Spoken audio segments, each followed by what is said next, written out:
L'Istituto Comprensivo 3 di Sora ha premiato gli alunni che si sono classificati primi nei giochi d'autunno, i giochi matematici organizzati in Italia dal Centro Pristem dell'Università Bocconi di Milano.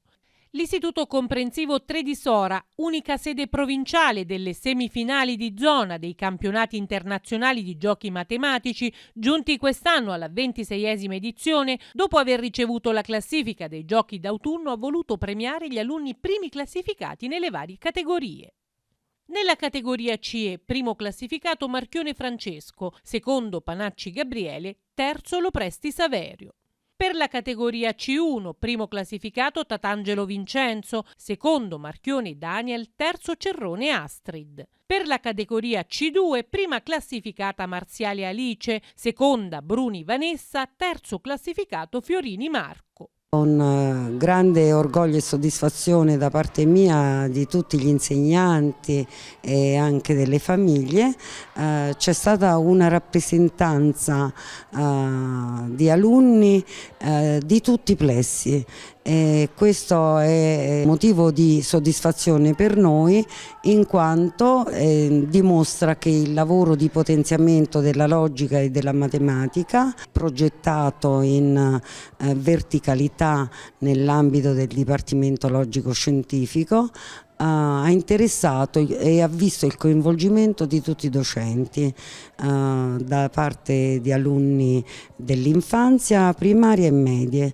Durante la cerimonia anche i plessi scolastici di Valle Radice, Achille Lauri e Edoardo Facchini sono stati dotati di uno strumento per aiutare gli alunni nello sviluppo della robotica educativa, insieme con l'animatrice digitale. Robottini per ampliare l'insegnamento dello STEM, ovvero di tutte quelle discipline dell'area logico-scientifica che permettono di potenziare l'insegnamento del pensiero computazionale, insegnamento già avviato dalla scuola dell'infanzia che occupa tutti gli alunni dell'Istituto Comprensivo 3 e che oggi è stato arricchito con la donazione di strumentazione tecnologica idonea al caso.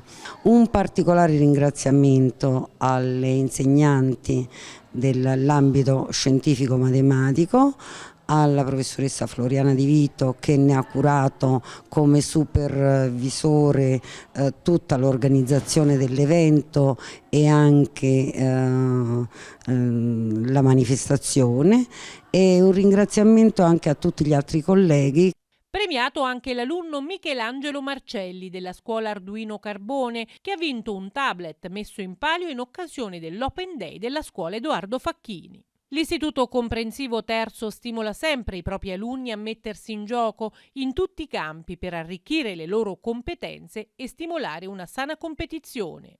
E al di là della partecipazione al gioco di logica della Bocconi o a tutti gli altri concorsi, e sono tanti vi assicuro, ai quali invitiamo, sosteniamo gli alunni a partecipare, perché mettersi in gioco è il primo scopo che portiamo, che perseguiamo, perché significa essere protagonisti del proprio successo, del proprio apprendimento.